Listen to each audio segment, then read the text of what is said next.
Hello, my name is Ashanti Douglas. I'm a 21-year-old junior mass communications major with a concentration in digital filmmaking and a minor in English, studying as a first-generation college student at the North Carolina Central University.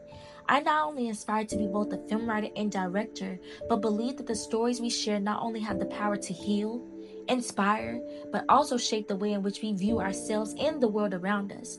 My story is not just my own, and neither is yours, but it is a monument built to those who have instilled in us the power to always remain courageous, to have grit and tenacity in the face of adversity and when hardships seem to greet us at our front door. Today I share with you someone who has impacted my life in more ways than one, who has brought my life so much joy. My mentor, Tajay Robinson. She and I share the gift of tenacity and perseverance. Through adversity, we have bonded over our shared trauma. Both having grown up in single-parent households, her in Washington, D.C., and me in what most folks would consider the hood part of Charlotte. We struggle with carrying burdens of grief, financial limitations, and generational curses. For the both of us, survival not only demanded more strength, but it required hope.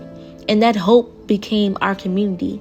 Community became our refuge. For Miss T, it was the neighbors and the church family who looked after her when her mother was working 2 jobs to put her through school and put food on the table. For me, it was the Greer Heights community, where voices of encouragement always reminded me that I was never alone, even when it felt like it. The way Miss T poured into me reflects the same drive I now feel to pour back into others. Grief, I mentioned it before, but it has a funny way of sneaking up on you and fast-forwarding you into womanhood. My grief was losing my godmother at an early age, and for Miss T, it was losing her grandmother. We watched as they slipped away from us. We watched as their illness slowly killed their body. We watched as all of the dreams that they had put in us collapsed under the weight of poverty. But where we carried that grief like an armor, it carried like a shadow. It snuck up on us and kept us awake at night.